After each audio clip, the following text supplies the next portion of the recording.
Welcome to Fresh Faces New Ideas. My name is David. If you like the content that I produce and you'd like to support me, please like and subscribe to this video. Follow me on Twitter at Faces Ideas. You can also hear me on the Center Left Radio podcast when I do it on Fridays.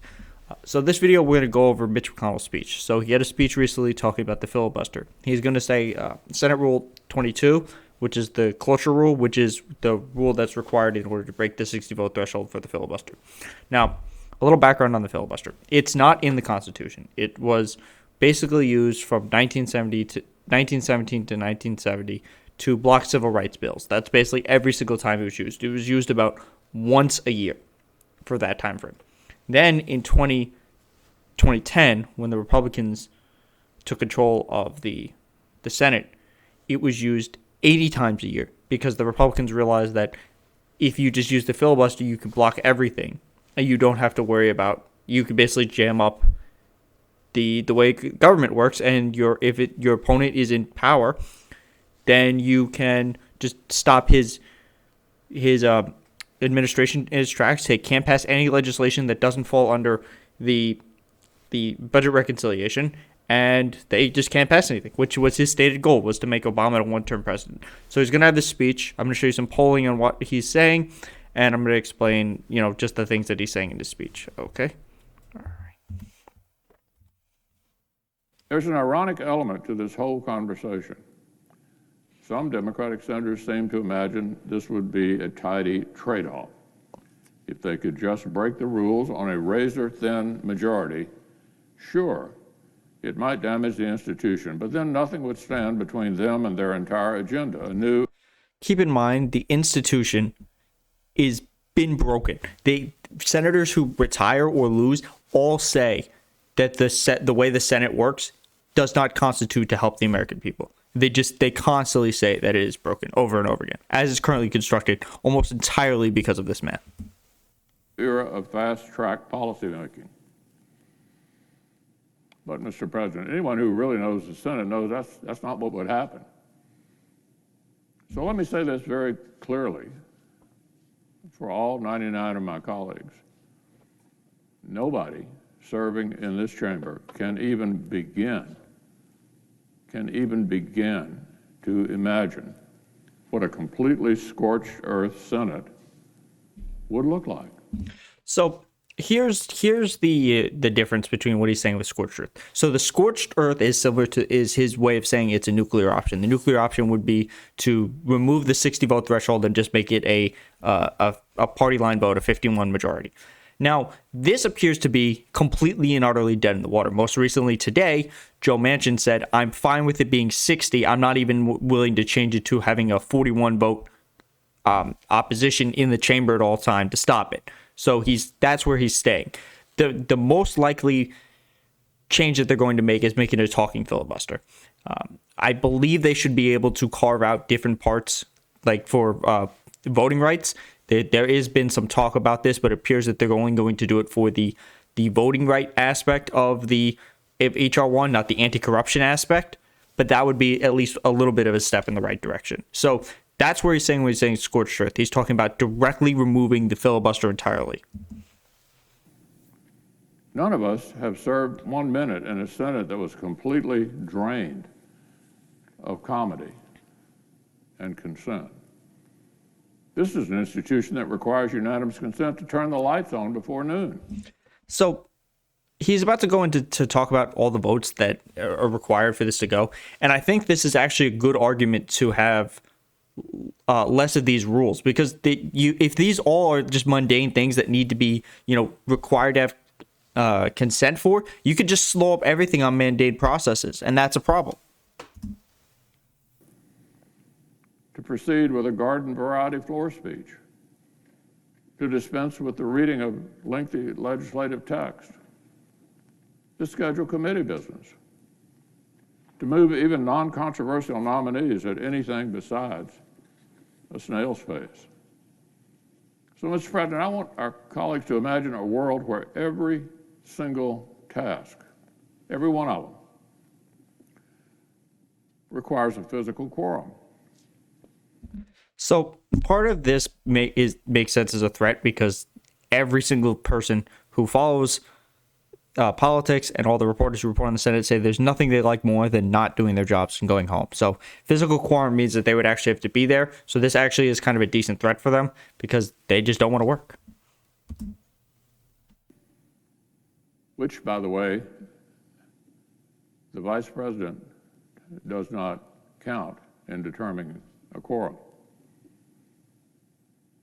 Everything that Democrat senates did, the Presidents Bush and Trump, So when he's going to say he's about to go make a point, and I'm going to actually, no, I'm just going to let him finish his point and then I'll go into it. Thing the Republican Senate did to President Obama would be child's play compared. What he just said is everything the Democrats did to Trump and Bush and everything the Republicans did to Obama would be child's play to what would happen after you remove the filibuster. Now, let's keep in mind the things that happened under them.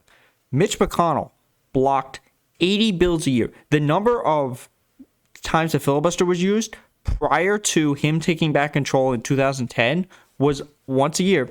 It jumped to 80 times a year. He broke the record for filibusters every single year because he just would not let Obama's nominees to go through. So this idea that Democrats blocked all these Republican ideas just doesn't make sense because Republicans still did things. And this is, I'm going to get to this a little bit later about ultimately why this is a bad argument. To the disaster that Democrats would create for their own priorities if they break the Senate. So this is not a trade-off between trampling etiquette, but then getting to quickly transform the country. That's a false choice. Even the most basic aspects of our colleagues' agenda, the most mundane task of the Biden presidency, would actually be harder. As opposed to now, where they're fighting for every single nominee and every little task has zero Republican support for basically across the board. That's what they're saying would be harder. Not easier. For Democrats in a post-nuclear Senate that is 50-50, dead even. If the Democrats break the rules to kill Rule 22 on a 50-50 basis, then we will use every other rule to make tens of millions of Americans' voices heard.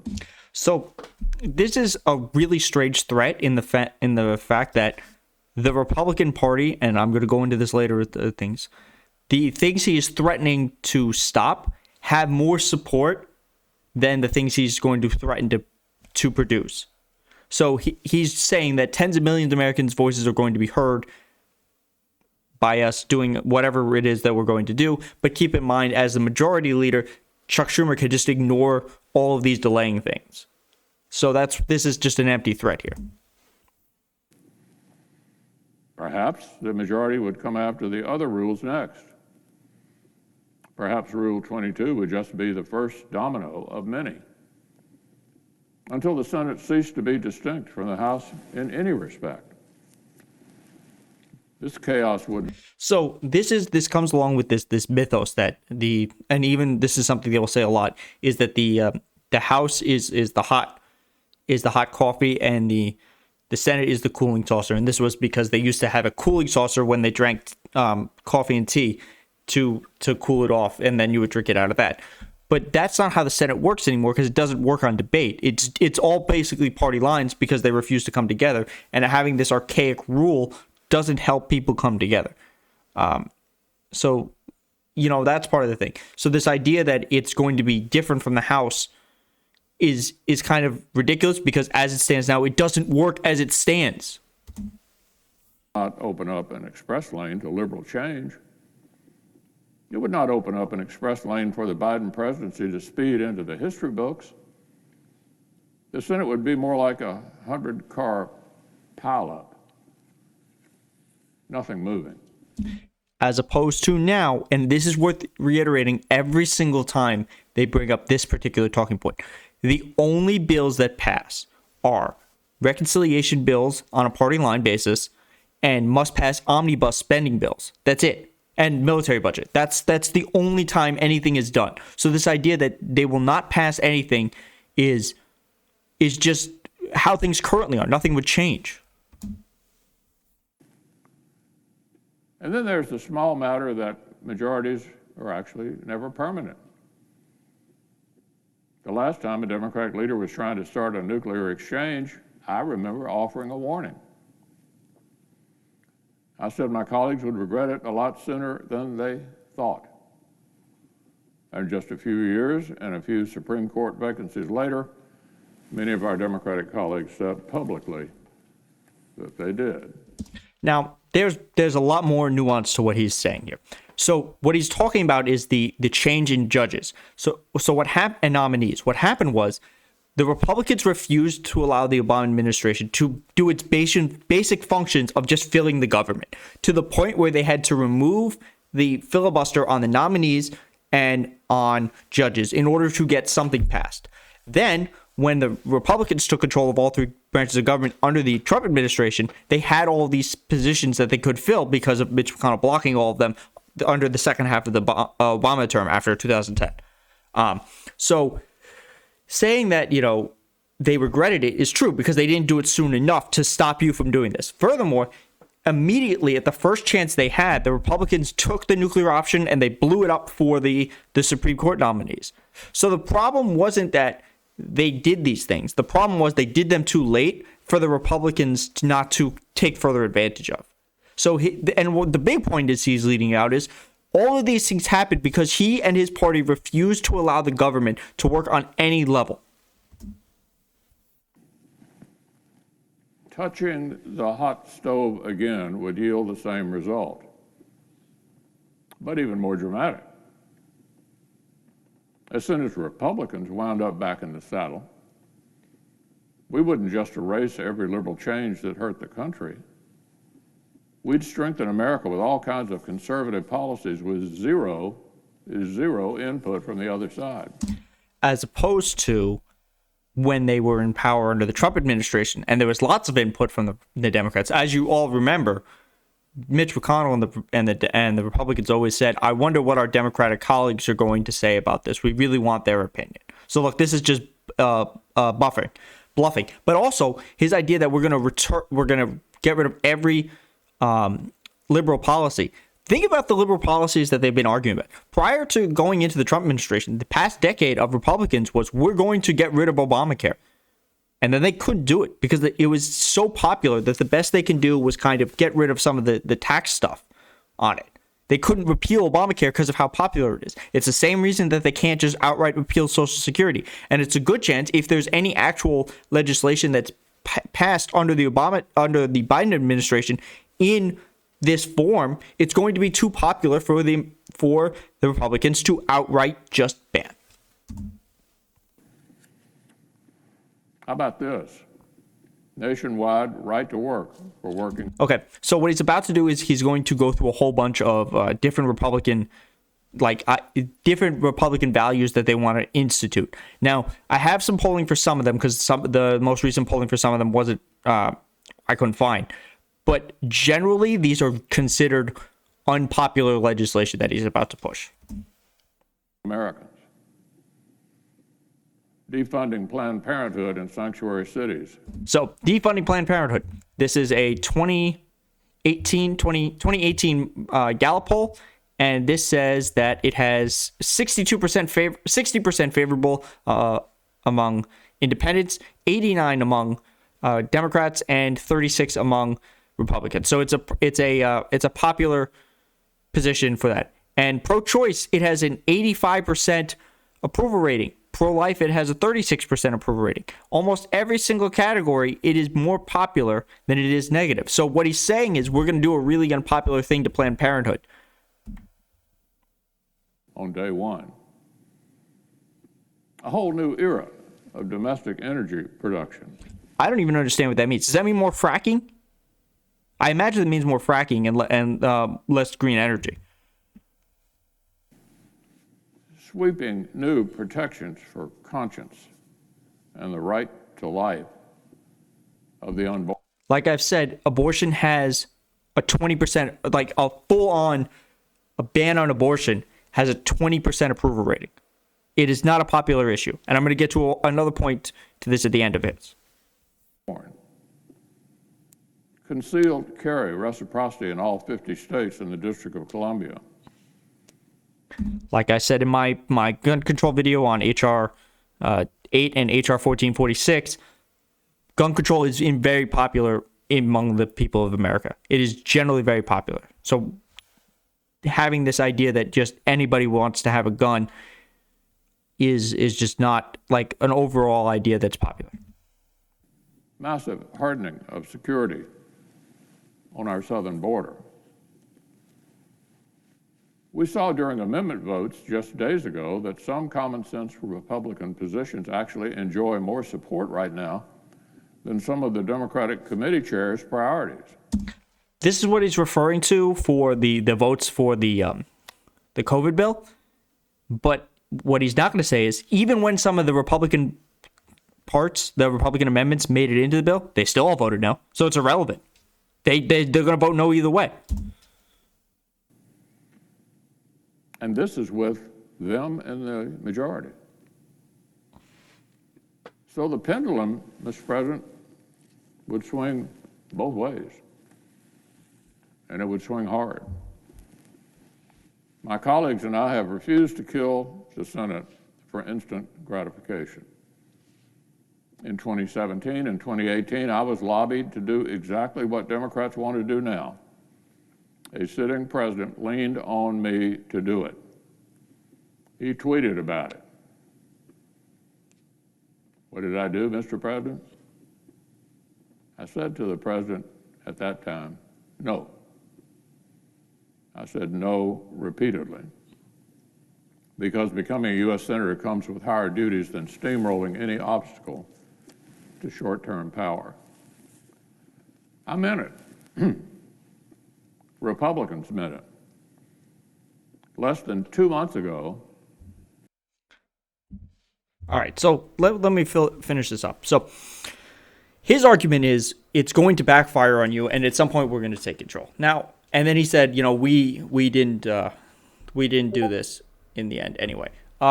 So the biggest thing against this is that Republicans had control of the Senate for 2 years. They had control of government for 2 years. They could have done, if they had wanted to, they could have gotten rid of abortion. They could have instituted more, gotten rid of more gun rights. They could have instituted massive hardening at the border. Remember, and I've covered this, the Republicans were offered a deal for the border wall, and they said no. They said no to it. They had the option to get funding for the border wall, and they said no.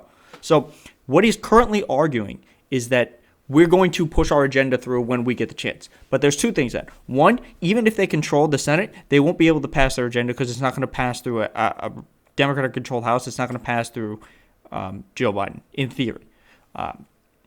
The other thing to this is their agenda, they don't need to get rid of the filibuster to do this. Because all the things he just mentioned, they're never going to pass anyway. They're all just talking points. They're just not going to pass them. They're just things they tell their voters for election days. The only thing that Mitch McConnell has tried to push for and actually wanted is more tax cuts. That's it. That's all they did. If you think about it, when they had control of the government under Donald Trump, what did they do? They passed a massive tax cut. They tried to get rid of Obamacare. And even that was designed with a tax cut in it. Remember, there was that famous interview where somebody asked him, Donald Trump, what about this tax cut provision? And he said, we're talking about healthcare. They said, no, there's a massive tax cut in this bill. And he didn't know what the difference. So Mitch McConnell here is bluffing. There is no, I mean, he is sort of. They would actually try to push these bills through, you know, similar to when they controlled the Senate under Obama, and they kept passing bills to repeal Obamacare. They know that they're not going to go anywhere. But when they actually have control, they're not going to pass these bills anyway, even if you get rid of the Senate, even if you get rid of the filibuster, because they've had the power to do it and they haven't. So currently, as it stands, it does not look like they're going to get rid of the 50-vote threshold. The 60-vote threshold. It looks like they're going to do maybe a talking filibuster. That seems to be it. I don't know where they're going to be able to bring Joe Manchin around to whatever it is, but this is mostly just hot air and blustering based on him kind of bragging about the things that he's done to stop the agenda as it is. So currently, the Senate does not work. The filibuster has allowed them to break the Senate as it stands, and it does need some reform for the government to work. So if you like what I do and you want to support me, please like and subscribe. Please follow me on Twitter @FacesIdeas, and I will see you in the next one.